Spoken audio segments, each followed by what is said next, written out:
Welcome back, deep divers. Alex here, feeling particularly fired up today because, Jamie, what we're about to crack open is, well, it's a game changer. It's like finding the secret cheat code for entrepreneurship, but it's not a secret. It's just really, really hard to do right. Absolutely, Alex. And I'm Jamie, thrilled to be here. When I first read this material, I had one of those aha moments where you realize all those times you thought you were doing it right, you were actually doing it enthusiastically wrong. Enthusiastically wrong. That's my middle name, honestly. And the intro itself, right? It sets the tone perfectly. It talks about trying to learn from customer conversations like excavating a delicate archaeological site. That image just stuck with me. Isn't it brilliant? Because the truth is down there, but it's so fragile. And they say a lot of teams go in with a bulldozer and a crate of dynamite. They're just smashing the truth into a million pieces. Oh my gosh, the bulldozer. That's me. I'm the guy with the bulldozer. Just, do you think my idea is good? Tell me it's good. And then I'm like, why is nobody buying my thing? Exactly. And the document points out the other extreme too. Some founders use a toothbrush, flinching away from digging deep at all. They're so afraid of hurting feelings or getting a negative response that they never actually unearth anything of value. So it's like we're either too aggressive, asking leading questions, pushing our agenda, or we're too passive, not really asking anything meaningful. There's no middle ground, and both lead to failure. Precisely. The core message is that every question we ask carries the very real possibility of biasing the person we're talking to. And if you bias them, the whole exercise is pointless. It's not just useless data, it's worse than useless, it's misleading data. Misleading data. That's the scariest part. It's like thinking you have a treasure map, but it's actually just a doodle from your kid, and you're pouring all your resources into digging in the wrong spot. 3 years, an exhausted team, investor money gone. The author talks about his own experience with his first company, Habit. That hit hard. It's a brutal reality check, isn't it? He spent months talking to customers full time, only to realize he'd been doing it wrong. He says bad customer conversations aren't just useless, they convince you you're on the right path, giving you a false positive. That causes you to overinvest your cash, time, and team. That's a huge takeaway. And it feels so good in the moment, too, because people want to be nice. They don't want to crush your dreams. So they give you these affirming answers, and you walk away pumped, thinking, I'm a genius, this is going to be huge. And then crickets. And what's interesting, Alex, is that he addresses why he wrote this book, even though there are tons of books on talking to customers. He says he's a techie, an introvert, naturally bad in meetings. He didn't come from a sales background where you might instinctively know some of these unspoken rules. Wait, so he's one of us. He fumbled through it. He even had people say, don't call me, I'll call you. And he believed them. My mind is a little blown right now. So this isn't some slick sales guru telling us how it's done.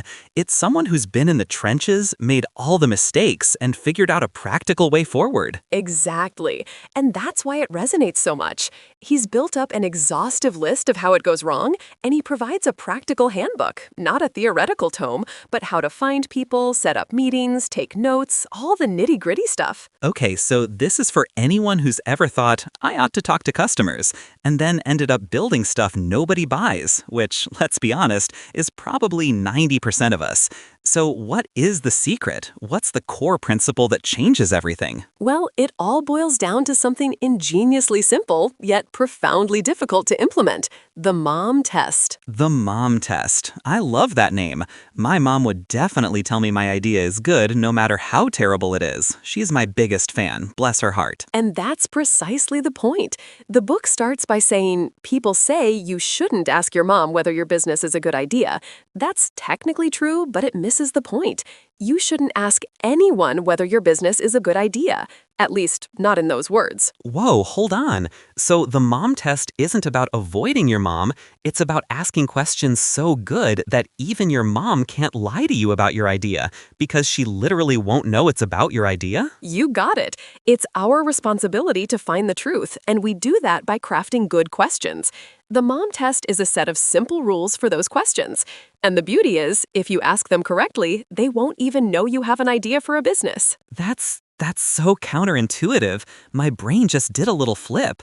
I thought the whole point was to present your idea and get feedback, but you're saying if I do that, I'm already in bulldozer territory, right? Often, yes. Let's look at their example with the digital cookbooks for the iPad. It's a classic. The son has an idea. Digital cookbooks for the iPad. He goes to his mom. Oh no, I can already see how this is gonna go. This is me. This is definitely me. So the son starts, Mom, I have an idea for a business. Can I run it by you?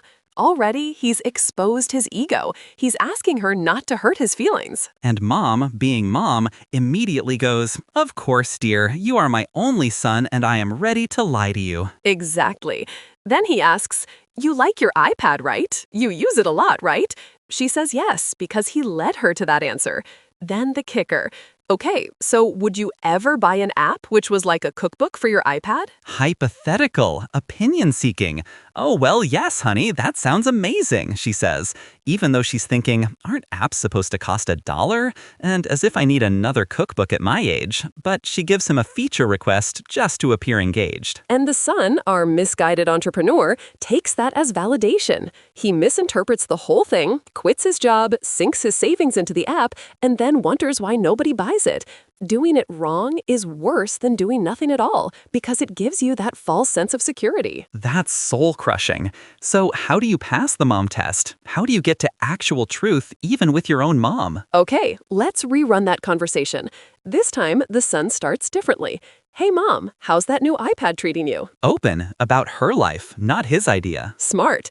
She says, Oh, I love it. I use it every day. That's good. And then he asks, "What do you usually do on it?" I'd probably ask that. And that's a slightly generic question, so she gives a generic answer. Oh, you know, read the news, play Sudoku, catch up with my friends. The usual. Not super valuable yet. But then he refines. What's the last thing you did on it? This is key. Specifics in the past. Specifics in the past. That's rule number 2 of the mom test, right? Talk about their life, ask about specifics in the past. This is good. And she says, "You know, your father and I are planning that trip. I was figuring out where we could stay." Boom, concrete data. Exactly. He learns she uses it for both entertainment and utility. Then he nudges a little. Did you use an app for that? Slightly leading, but sometimes you need to get to the topic. She says no, she used Google and didn't know there was an app. That's a huge insight about marketing channels for older users. Wow, okay. And then he digs deeper. "Where did you find out about the other ones you use?" And she says, "The Sunday paper has a section on the apps of the week." Unbelievable. He might not have touched a paper in years, but for this segment, traditional PR is viable. That's gold. Absolute gold. And he still hasn't mentioned cookbooks. He pivots subtly. Makes sense. Hey, by the way, I saw a couple new cookbooks on the shelf. Where did those come from? Still about her life and her existing behaviors. Oh, this is clever. He's introducing the topic of cookbooks, but not his idea for an iPad cookbook. And she says, "They're one of those things you just end up getting at Christmas. I think Marcy gave me that one. Haven't even opened it. As if I need another lasagna recipe at my age." 3 pieces of gold dust right there. 1, old people don't need more generic recipes. 2, the gift market might be strong. 3, younger cooks might be a better segment since they don't know the basics yet. And then he hammers it home. What's the last cookbook you bought for yourself? Again, specifics in the past, attacking the generic "I don't buy cookbooks" implicitly. And she remembers a vegan cookbook from 3 months ago because her father is trying to eat healthier. More gold. Experienced chefs might still buy specialized or niche cookbooks. This is incredible. All of this without once mentioning his app idea. And the key takeaway? The mom test rules are: 1, talk about their life instead of your idea. 2, ask about specifics in the past instead of generics or opinions about the future. And 3, talk less and listen more. If you do this, they won't even know you have an idea, and they can't lie to you. My brain is officially overflowing with insights. Okay, so now that we have the rules, let's play a game. Good question, bad question. I'm ready to expose my own terrible questioning habits. Perfect. Let's start with the classic. Do you think it's a good idea? Oh, that's a bad one. Definitely a bulldozer question. It invites compliments, hypotheticals, and ego stroking. Nailed it. The document calls it awful. Only the market can tell if your idea is good. Everything else is just opinion, self-indulgent noise. So, if you're building an app for construction companies to manage suppliers, how would you ask about that? Instead of, do you think an app for managing suppliers is a good idea, I'd say, talk me through how you currently manage your suppliers. Then, what parts do you love? What parts do you hate? What other tools have you tried? Are you actively searching for a replacement? If so, what's the sticking point? If not, why not? And then, where are you losing money with your current tools? Is there a budget for better ones? Exactly. You're collecting facts, not opinions. You're observing their real behavior, their real problems, their real budget. Then you decide if your idea is a good one, based on their concrete reality. Rule of thumb, opinions are worthless. Okay, next. Would you buy a product which did X? Bad, bad, bad. Still asking for opinions and hypotheticals. People are overly optimistic and want to make you happy. The answer is almost always yes, which makes it worthless. So, instead